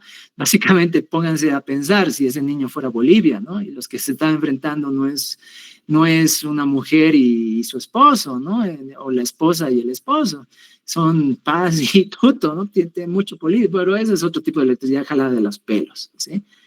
Entonces,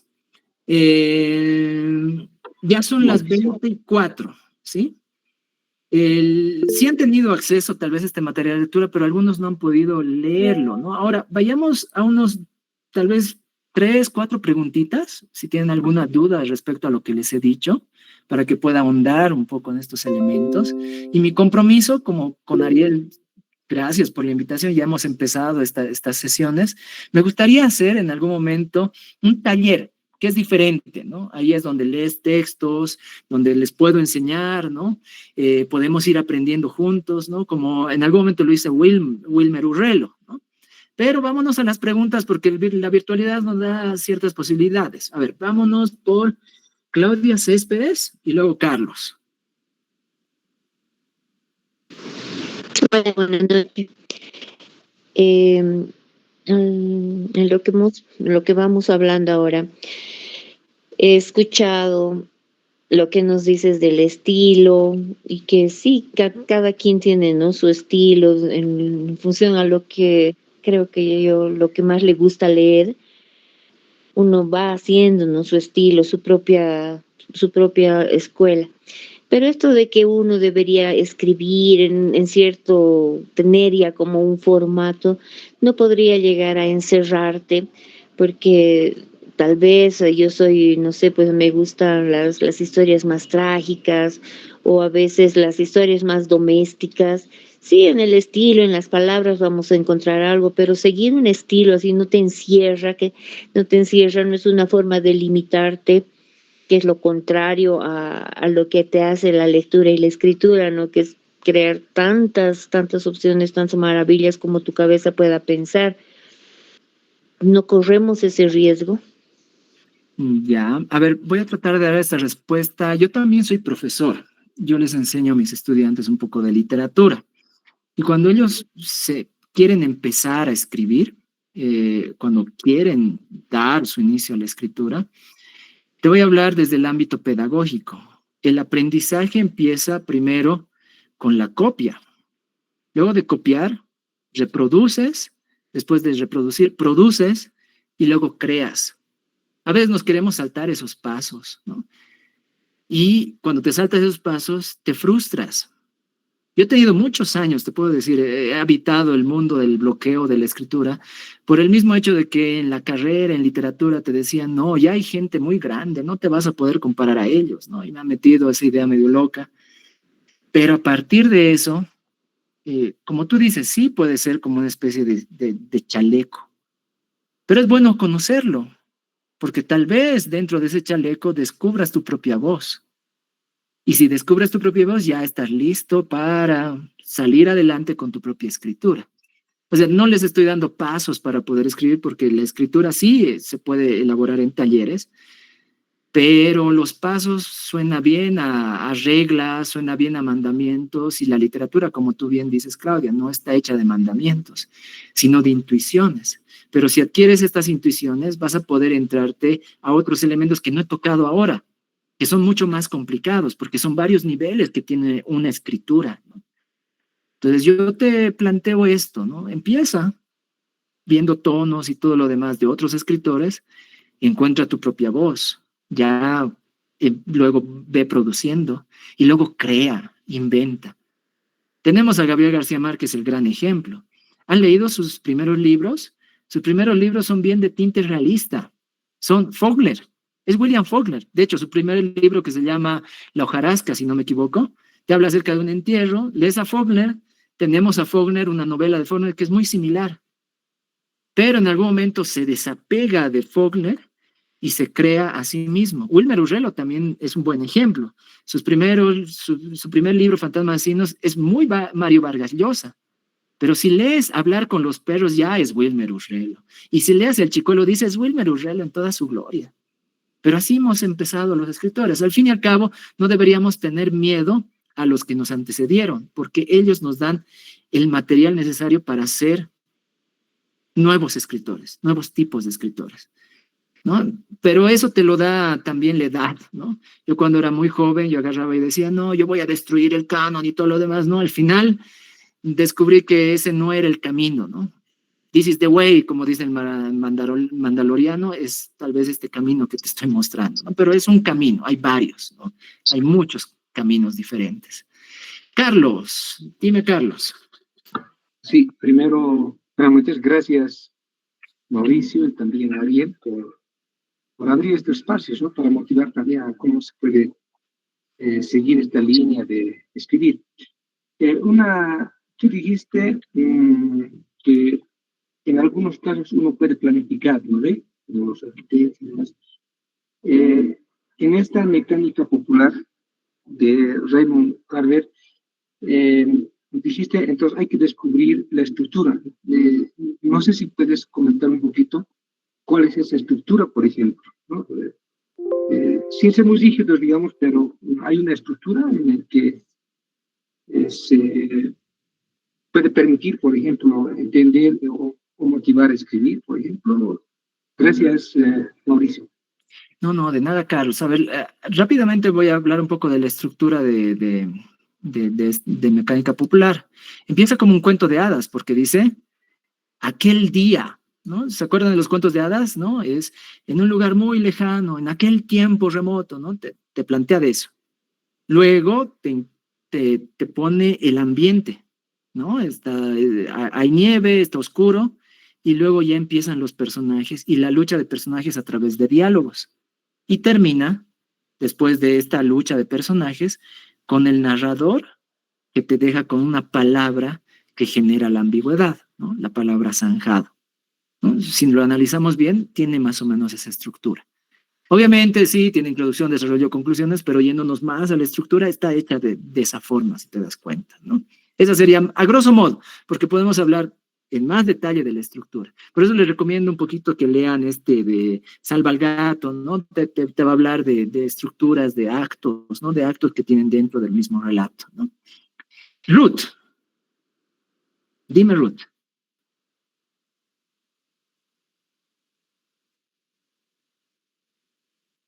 Ruth Eliana. Hola, hola, ¿qué tal? Buenas noches, gracias por la charla. Interesante. Te quería preguntar una cosa, yo a veces soy media más anárquica.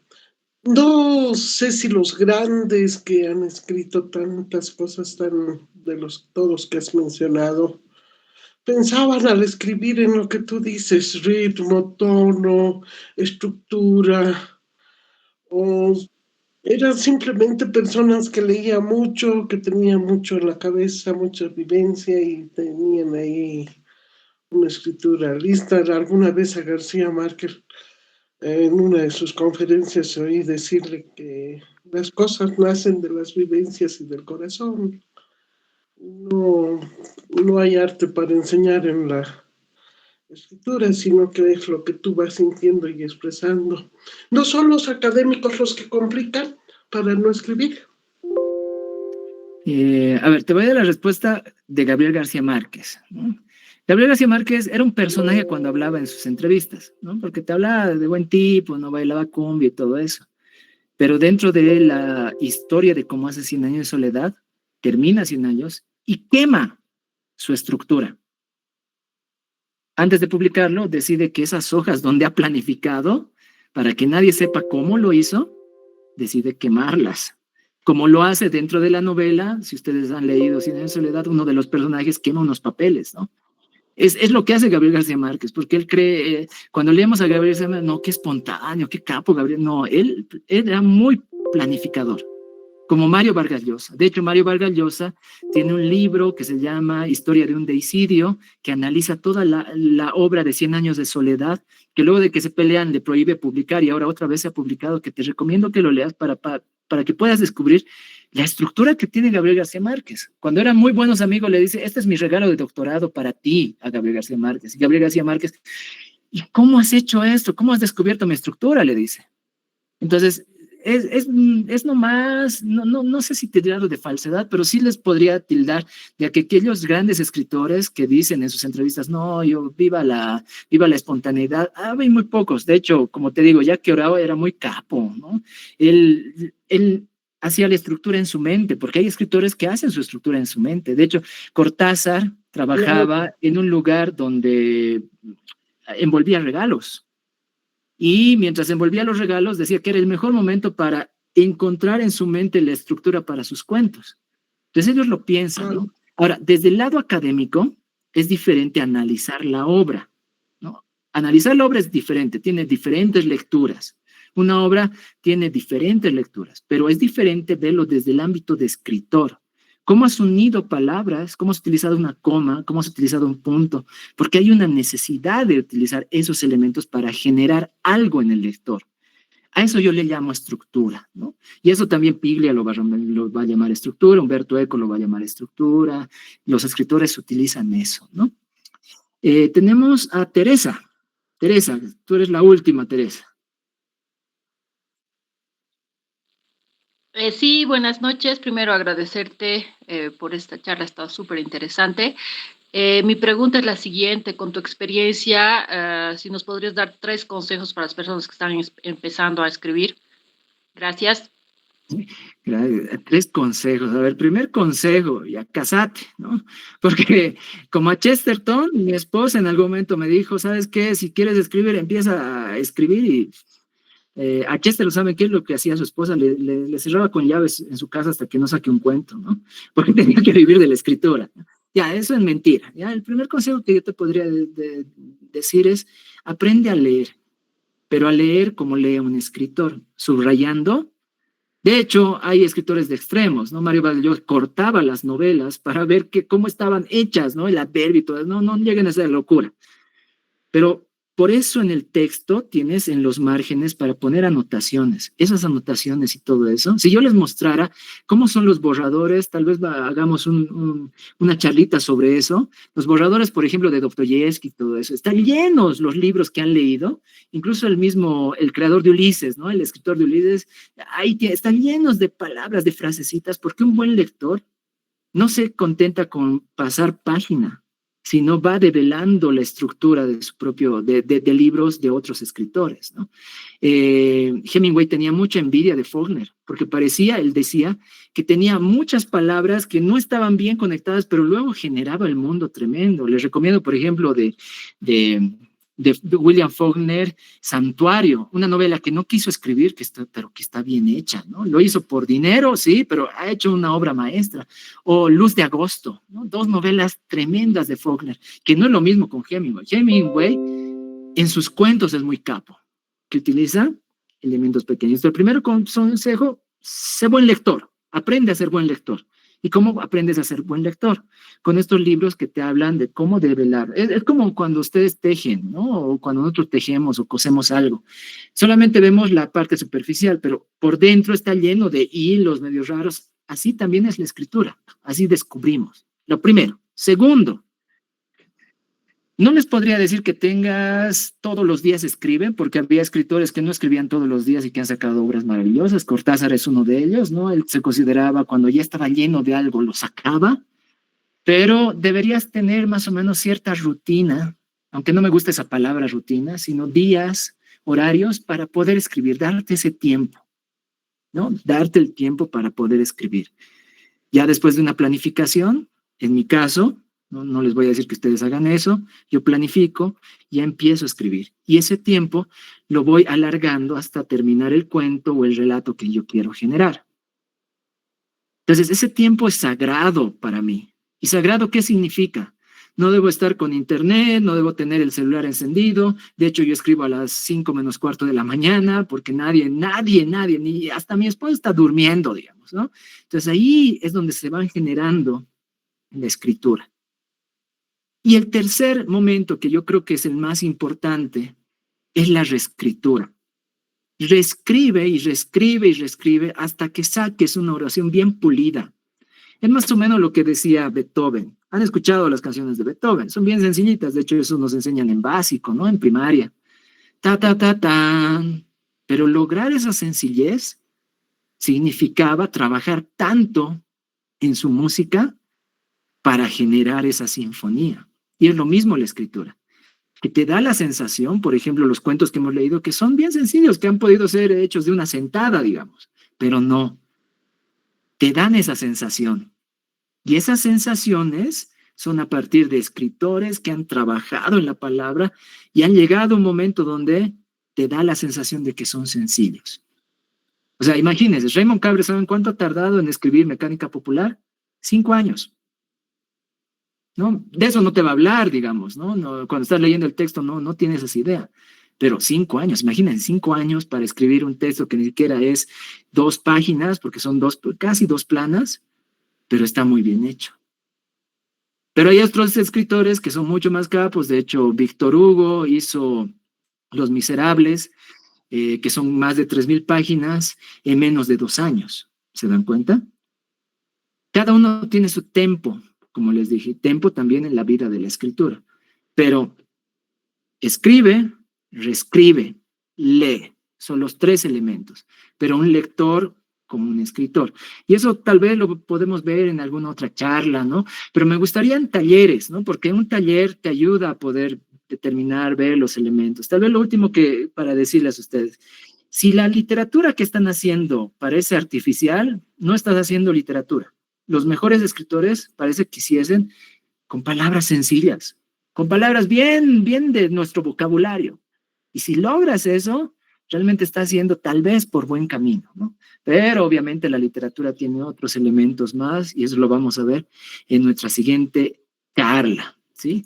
Antes de terminar, les voy a dejar, porque a mí me gusta, como soy profesor y a veces la evaluación de ustedes es mucho más importante que la del mismo profesor, voy a dejar en el área de mensajes un link. Este link les va a llevar a un breve formulario. Son 3 preguntitas, ¿sí? ¿Qué les ha parecido la charla? ¿Qué les ha gustado más? ¿Y qué cosas cambiarían? Para que así yo también mejore a la hora de la enseñanza, ¿sí? Porque la enseñanza también es importante. Y sobre todo, otra vez, darte a ti muchas gracias, Ariel, porque un buen escritor está inmerso en una comunidad. la comunidad ayuda, ¿no? Y yo creo que la escritura es comunidad, a pesar de que tú escribas el cuento, no sirve de nada si no hay una comunidad que te sustente y te apoye. Muchas gracias, Ariel. No, muchas gracias, pues Mauricio, muchas gracias a todos también. Ahí las reacciones ya se están viendo. Y muchas gracias nuevamente. Ha estado muy entretenida la charla. He visto que se han conectado más de 140 personas, ahorita están 123, entonces ya muchas gracias, ha sido muy productivo realmente. Mauricio, muchas gracias por las diapositivas, las lecturas previas también que has preparado, la vuelta aún más exacta la charla, ¿no? Más lo que queríamos. Y acompañando lo que decías, pues el primer consejo que diste de aprender a leer, eso es muy necesario. Por eso también, aparte de los talleres de escritura, sacamos los talleres de análisis literario, en los cuales desmenuzan y estructuran las herramientas con las cuales los autores pues han plasmado, por ejemplo, mañana comenzamos con los colegios el análisis literario de Kafka, de la Metamorfosis, y así sucesivamente, ¿no? Año tras año. Entonces, va muy a colación, y sería pues un placer y un honor pues tenerte nuevamente en esta oportunidad en un taller, porque una charla pues queda corta, 2 horas,